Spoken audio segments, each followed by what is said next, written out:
CNBC TV18 Weekender. Hello and welcome to CNBC TV18 Weekender. I'm Shruti Mishra. My guest today is one of the most celebrated designers in the country. He's credited for making over Bollywood. With an impressive roster of clients and star patrons, a 100 crore rupee business, multiple awards and 1,000+ movie assignments, Manish Malhotra has redefined and modernized the way women look in Indian movies.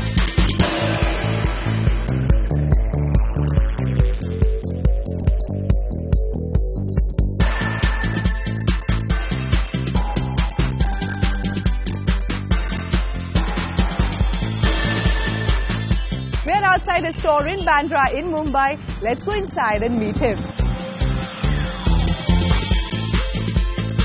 Hi Manish, what a beautiful store. How are you? All good. And Thank you. The blueprints of your next show. We're getting there. All right. But yes, the Couture Week show is coming and I'm doing the opening show. Yeah, these are thoughts. All right. Let's see what it manifests into. All right, let me start by asking you, you have no formal degree in fashion. You started your career with modeling. When did you first discover your love for fashion, and then how did you approach your craft? As a child, I was very fascinated with color, very fascinated with movies. And I would tell my mother, why are you wearing this sari? This color is not nice. Or at times even tear her sari and said, why don't you join these two saris? And she would be like, what's with you? Why are you tearing my saris? But I have to give this to my parents. They were very encouraging. My mother was very encouraging. I think the only thing that I've ever cried for too much is watching a Hindi film. Okay. So Thursday used to be a holiday and Saturday used to be a half day, and I used to be like, I want to see this movie. So there was this whole attraction to cinema, to color, to it was a sixth standard where I kind of joined art classes. Okay. And I started getting better and better with painting and sketches, and my diagrams in all my science exams got better and better. That's why I passed. I was very bad in science and mathematics. And when it came to college, it was all about modeling, but my fascination for movies, color, sketching continued. But you never dreamt of becoming an actor because you were modeling. Wasn't that the next step for you? Well, like every Punjabi mother feels her son should become a hero. My parents did, used to keep on about that. And I was like, no, I think it was quite clear. I wanted to actually be a film director. Okay. And a designer. I joined a boutique as a sales boy. And that's where I was, I used to really practice my sketches. I used to kind of drape the mannequin. I was very fascinated with all of that. And I said, why don't I keep a tailor at home? In my bedroom, in my small bedroom, there were two tailors. You come from a Punjabi middle-class family. I believe your father had an air conditioning business. What was their reaction when you said, oh, I want to design clothes, and you had this tailoring machine in your home? What was their reaction? They were not happy with me having two tailors at home. I'm talking about 1989. No, that was the time when you had female designers. You didn't have male designers, and there was like Rakesh Shrestha was an established photographer at that time. Rohan Shrestha's father. He took me around and introduced me to actors. My cousin sister is married to David Dhawan, and so David called me to do a song for Juhi Chawla. That's how it started. And my sister-in-laws were helping me. My family was very concerned about it because they thought from modeling he's going to become an actor. But I wanted to do something different, and to me, I was somebody who had not trained, who had not worked with any designer.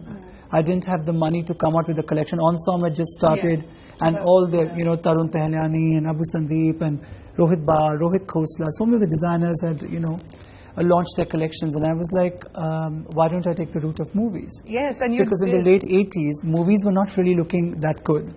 So I thought that if I can change it a bit, I'm able to make my name. And you've redefined and modernized it. How? Like you mentioned, your first assignment was Juhi Chawla starrer Swarg, and then Rangila pretty much marked your foothold in the industry. How was it then working with the film industry, right? Like you said, you wanted to change things. When I got into the movies, I actually sketched so fast.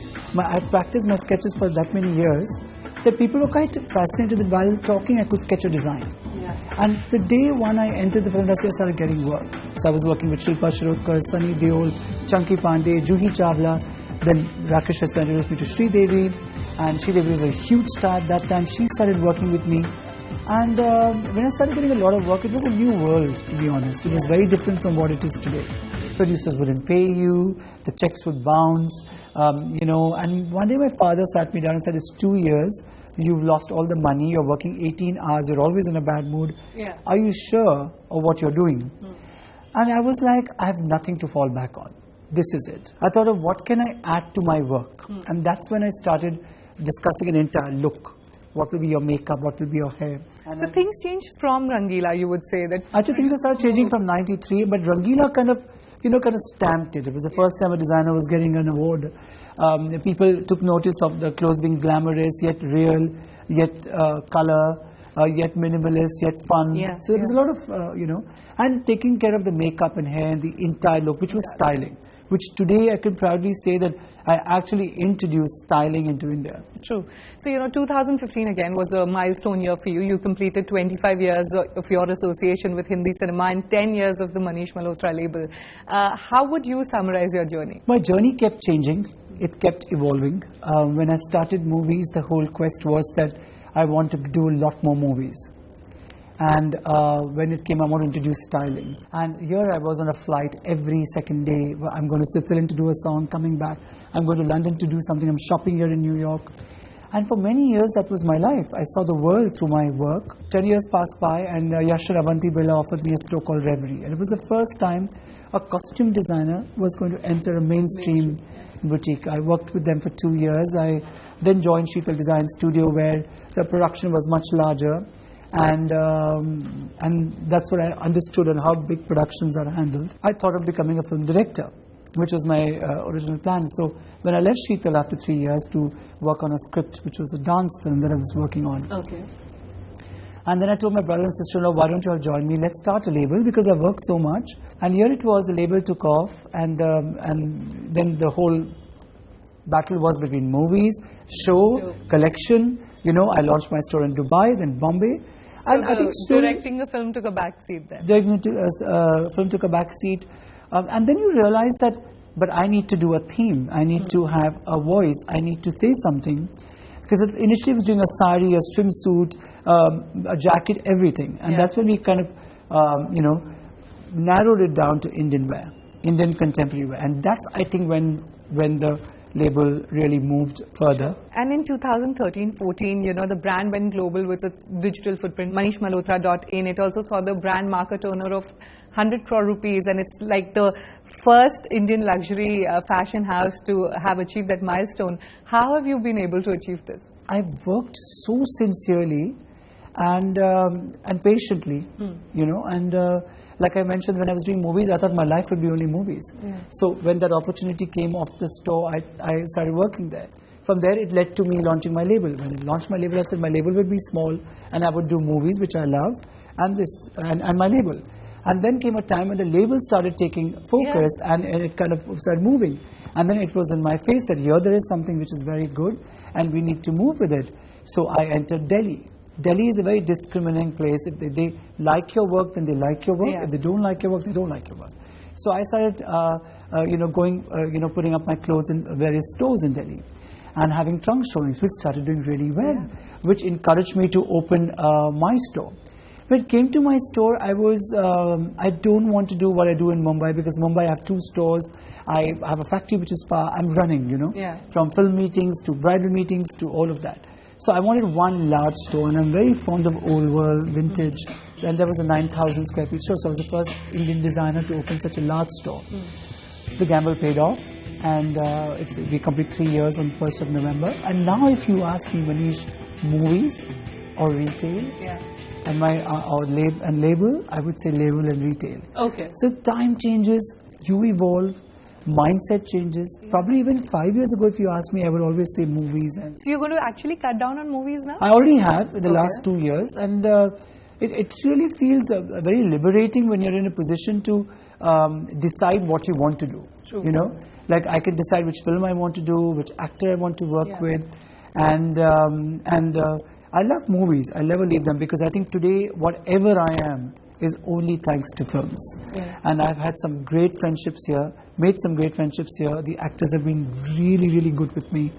Even the younger ones are extremely respectful. But there is a label, I want the name to go ahead. I want the craft to get more and more noticed, because I think when you think Manish Malhotra, Yeah. you think Bollywood. Exactly. You think actresses. Yeah. Almost like as if actresses are selling my clothes. Like, you know, they're saying it's nothing like that. Yeah. Eventually, it bottles down to all the craft, all the work. So then what are your plans for the portal, and how do you plan to increase your digital presence then? Social media is the future, and digital is the future. And we've just launched a Manish Malhotra YouTube channel. Yeah. We want to launch an app as well next year. Okay. We're looking at an expansion of opening a store in London. We've been working on that now almost a year. With me, a lot of work that I did and was not noticed. Oh my God, the film is successful. The world's work is noticed. Yeah. Even the weddings we did, or earlier the work you did. Today, whatever you do, even this conversation of ours can go digital, and you can be aware. So I think the awareness is a lot in the client. It's very challenging and also exciting. You've ruled the twin worlds of fashion and film for over 25 years now. How do you sustain your creativity, and how do you generate new designs? At times, it's a load. At times, it's something that you've got to deliver, and you're like, my God, I have to deliver this. And you feel what new, what next? New, People are expecting so much. And the other side of it, which is a lot more that I feel, is the bright side of it is that it's exciting. When you see so much happening around you, the most positive way to look at it is, oh my God, that's what I need to get better with. And you're a learner again. And for me, because I've never been of that mindset where I think, oh, I'm a genius, oh, I'm this, oh, I'm that. For me, I am that newcomer even today. Okay. And that is something that I, believe in. And that's what I don't believe in people clapping at my clothes and saying, wow, that's art, and no one's buying it. That's not how I look at my label at all. I look at my label that somebody loves it so much, it's well priced, it's well finished, they take it, they wear it, they feel good. I feel mission accomplished. All right, mission accomplished. On that note, it's time for us to take a break. We'll be right back, and we'll continue to know more about Bollywood's top designers' journey. Stay tuned. CNBC TV18 Weekender.